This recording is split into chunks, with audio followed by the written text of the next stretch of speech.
He did it in front of everyone. The cameras, the board, the investors, all watching as Chad, the proud white COO, leaned back in his leather chair and refused to take Naomi's hand. She had walked in with quiet confidence, a black executive whose calm presence carried more weight than the entire conference table. But Chad, he smirked, straightened his tie, and said loudly enough for every microphone to catch it, "I don't shake hands with people like you." The boardroom didn't just fall silent, it froze. Someone dropped a pen. Someone else whispered. He said that on a live broadcast, reporters raised their cameras like predators. Naomi didn't blink. She simply lowered her hand, opened the folder she brought, and placed a single document on the table. The document Chad didn't know would decide the next 24 hours of his career. Because while Chad believed he had humiliated her, he had no idea this moment was the one she had quietly prepared for. If this already made your blood boil, tap like, and subscribe so you don't miss stories where justice finally wins. Naomi didn't rise to his insult. She didn't match his arrogance, didn't raise her voice, didn't even allow a hint of irritation to cross her face. Because this wasn't the first time she had seen men like Chad. This was just the first time he had seen a woman like her. For months, the office had whispered about his behavior. The subtle digs, the selective respect, the way his smile changed depending on who walked into the room. He always saved his brightest handshake, his firmest welcome, for people who looked like him. Everyone else got the dismissive nod, the impatient sigh, or worse, the silent treatment he pretended was professional. But Naomi had never responded to any of it. Her power didn't come from loudness. It came from being the kind of person the industry couldn't ignore. Someone whose decisions could move markets, whose signatures determined the fate of entire divisions, whose strategies had already saved 2 corporations from collapse. And that's what bothered Chad. He couldn't stand that a black executive, a woman, calm and brilliant, was a reason investors were flooding in. He couldn't stand that she didn't need his validation. He couldn't stand that her silence carried more authority than his shouting ever could. As Naomi slid another document from her folder, one thought flickered across Chad's face, a brief, nervous twitch he didn't hide fast enough, because she already knew something he was never supposed to find out. Naomi placed a second document on the table, thinner, cleaner, marked with a single red tab. No one knew what was inside it, but the way Chad's posture stiffened, the way his fingers tapped against the table, the way his forced smirk twitched for half a second, everyone could feel something shift. For the first time, Chad wasn't performing. He was reacting. Naomi didn't say a word. She didn't need to. Her calm stare was enough to pull every camera toward her, enough to make the board members lean in as if they were witnessing the start of something much bigger than a corporate meeting. Chad's voice cracked when he finally spoke. What is that supposed to be? Naomi only moved the document half an inch closer. A soft slide, a small gesture, but it hit the room like a thunderclap. Reporters exchanged looks. Executives held their breath. Even the chairman's hand trembled as he reached the page but didn't dare touch it. Why did she look so confident? Why did Chad look like he suddenly wanted to run? And what exactly was him behind that single red tab? The answer was coming, and it would break him. If this happened in front of you, what would you do? Tell me in the comments. I read every single one. And if you stand for fairness, hit subscribe. Naomi finally slid the red tab document fully across the table. The chairman picked it up with shaking hands. Chad leaned forward, trying to read it upside down, and the moment his eyes caught the first line, all the color drained from his face. It wasn't a complaint. It wasn't a warning. It wasn't even something he could argue. It was a clause. A legally binding clause buried inside the emergency financing agreement his company had signed last year. The agreement Naomi herself had negotiated. Chad's voice fell to a whisper. No, this isn't real. We didn't agree to this. We never. Naomi finally spoke, her voice soft but sharper than anything he could raise.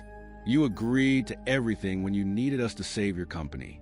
You just didn't bother reading the parts you thought would never apply to you. The room stirred.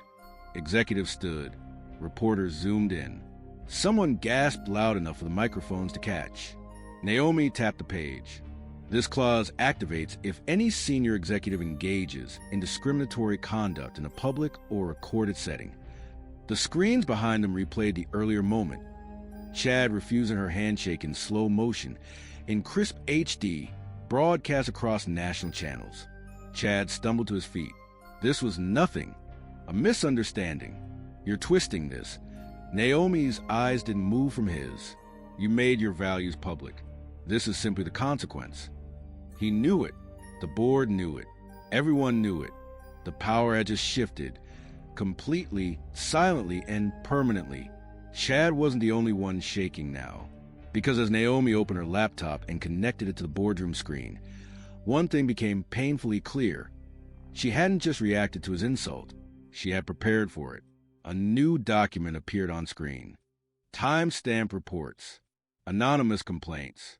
Internal audits Naomi's team had quietly conducted over the past 6 months.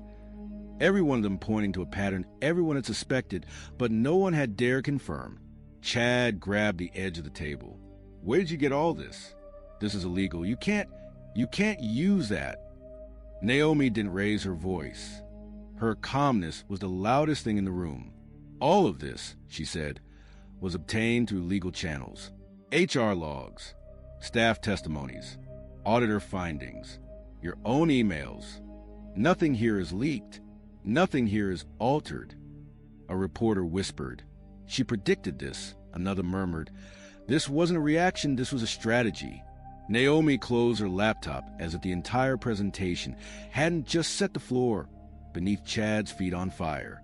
She looked at him with the same quiet confidence she walked in with, the kind of confidence that comes from knowing the truth will always speak louder than arrogance. And the truth was about to finish what he started.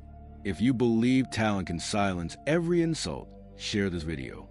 And to everyone watching from the US, UK, and Canada, your voice matters. Chad's fall didn't come slowly. It came like a building collapsing, one floor after another giving way under the weight of his own behavior. The chairman stepped forward, voice trembling. Naomi, please, there must be a way to resolve this quietly. But Naomi didn't answer him. She simply handed over the final document, the official notice of funding withdrawal, the same funding keeping their company afloat, the same funding Chad had bragged about securing because they needed him. The chairman skimmed the first paragraph and nearly dropped it. No, this will bankrupt us. Our stock, our investors. As if on cue, an analyst burst into the room. It's already happening. The broadcast clip is viral. The markets are reacting. Investors are pulling out by the minute. Another executive's phone buzzed nonstop. It's on national news. Every major outlet is running the handshake clip. Chad's voice cracked. You can't do this, Naomi. I've built this company. I gave everything to. Naomi stood, her expression unchanging. You built influence, not integrity. And influence collapses the moment truth is seen. Security guards quietly entered the room, not for Naomi, for Chad. He tried to argue, but the board didn't look at him, half out of shame, half out of fear, the rest out of realization. The man they had defended for years had just cost them everything. By the time Chad was escorted out, headlines had already changed his name forever. COO removed after racist incident caught live on air. Justice wasn't loud. It was absolute. The boardroom emptied slowly, leaving behind the echo of everything that had just unfolded. Naomi didn't stay to watch the aftermath. She didn't need to. Justice didn't require an audience, only truth. By the next morning, the world had already moved. New policies were drafted. Mandatory bias training rolled out. Investors publicly apologized for ever tolerating leadership that hid behind polished titles but crumbled under accountability. And Naomi? She wasn't chasing praise or cameras or headlines. She simply returned to her work. The same steady pace, the same calm presence, the same quiet strength that had brought her into that room in the first place. Colleagues passed her office with new kind of respect. Not the forced, shallow kind Chad demanded, but genuine recognition, the kind that comes from watching someone choose dignity when they had every reason to choose rage. One junior analyst stopped her in the hallway. "Ma'am, how did you stay so calm when he said what he did?" Naomi paused, then offered a small, knowing smile. "Power doesn't need to shout," she said. "It just needs to act." And she walked away, leaving behind a reminder that real authority doesn't come from titles or loudness or expensive chairs. It comes from the courage to stand firm when someone tries to break you, and from the strength to let their downfall speak for itself.